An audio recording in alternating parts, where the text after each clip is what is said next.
This is MB Now, and here are your news on web.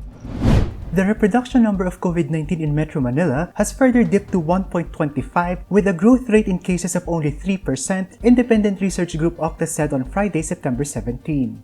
Octa research fellow Dr. Guido David said that Metro Manila averaged 5,710 cases daily from September 10 to 16, which is just 3% higher than the average daily cases from September 3 to 9. Consistent with the recorded lower growth rate was the registered lower reproduction number over the past 7 days. David said Metro Manila's reproduction number is currently at 1.25. Octa has been hoping that the reproduction number will decrease to below 1 to see a reduction in the actual number of daily reported COVID-19 cases. Meanwhile, the positivity rate in Metro Manila over the past 7 days remains high at 25%.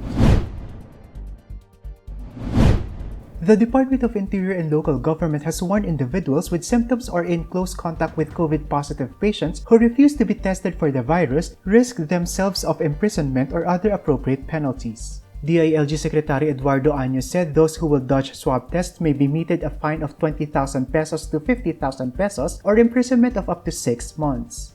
Año explained that symptomatic individuals or those exposed to people with COVID-19 are required to be tested under the Republic Act 11332 or the Law on Reporting of Communicable Diseases. Some employee complained that being in a no work no pay status has an adverse effect on the workers' earnings and it would be an additional burden for them if they test positive for the virus and placed in quarantine. Meanwhile, Año admitted being aware of the concerns of the daily wage earners but insisted that being a COVID-19 carrier that can infect their family members is a far worse predicament. Department of National Defense Secretary Delphine Lorenzana said there was no monitored imminent threat of a terror attack in the country after the Japanese government issued an alert against possible heightened terror activities in 6 Southeast Asian countries including the Philippines. In an online press briefing on Thursday, September 16, Lorenzana revealed that the country's threat alert has been moderate since the last terror attacks occurred. Lorenzana admitted that he was surprised by Tokyo's warning since the armed forces of the Philippines has not informed him of any concerning terror activity in the country as of late. Nonetheless, the defense chief assured the public that the military is on top of the security situation as they continue to monitor movements of the Abu Sayyaf group, Bangsamoro Islamic Freedom Fighters, Jemaah Islamiyah, and other small local terrorist groups, especially those situated in Mindanao. According to Pag-asa, the low-pressure area and intertropical convergence zone may continue to bring scattered rain showers and thunderstorms over several parts of the country. In today's weather bulletin, September 17, the LPA was estimated at 90 kilometers east-southeast of Romblon at around 3 a.m. In the next 24 hours, the LPA and ITCZ may bring scattered rain showers over Metro Manila, Isabela, Quirino, Nueva Vizcaya, Benguet, Ifugao, La Union, Pangasinan, Camarines Norte, Central and Southern Luzon, Western Visayas, Zamboanga Peninsula, Bangsamoro, and Soc-Sargen. Pag-asa said the LPA has a slim chance of developing into a tropical depression but may continue to bring rains while traversing southern Luzon. The Weather Bureau also said that the weather disturbance will likely leave the Philippine area of responsibility on Saturday, September 18. The third vaccine dose against COVID-19 increases the immune protection from infection 10 times, according to the Israeli Ministry of Health. In a new Israeli study published in New England Journal of Medicine, examined the effectiveness of the third dose among those over the age of 60 who received the booster shot in August. The tenfold protection is compared to those who received only 2 doses at least 5 months ago. Israel began vaccinating its population with a third vaccine dose on August 1 as the Delta variant was spreading in the country, and the effectiveness of the first 2 doses eroded. To date, nearly 3 million Israelis have received the third jab. The researchers found that 12 days after receiving the third shot, the rate of infections was more than 10 times lower among those who received the booster shot than those who did not.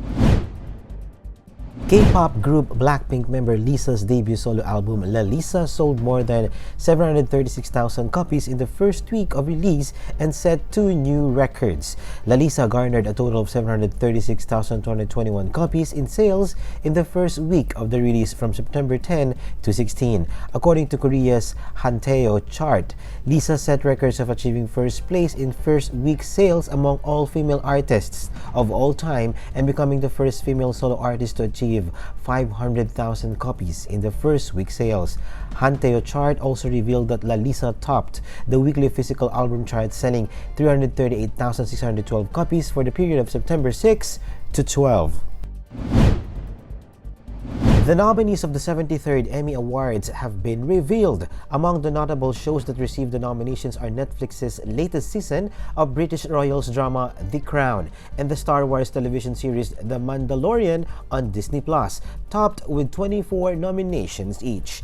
The awards will be handed out in Los Angeles on Sunday or Monday morning, Manila time. Meanwhile, the Philippines' very own boys' love series, Game Boys, has been nominated to the 2021 International Emmy Kids Awards. Nominated under the live action category, the 2021 International Emmy Kids Award will take place on October 12, 2021. Olympic bronze medalist Eumir Felix Marcial is set to tie the knot with longtime girlfriend Princess Galarpe next month. Marcial revealed that their wedding will be held on October 28, a day before his birthday. Apart from being an Olympian, Marcial is a member of the Philippine Air Force, where he was promoted from Airman First Class to Sergeant after his Olympic stint. And those are the news on web. For more news and updates, follow our official social media pages or log on to www.mb.com.ph. Be fully informed.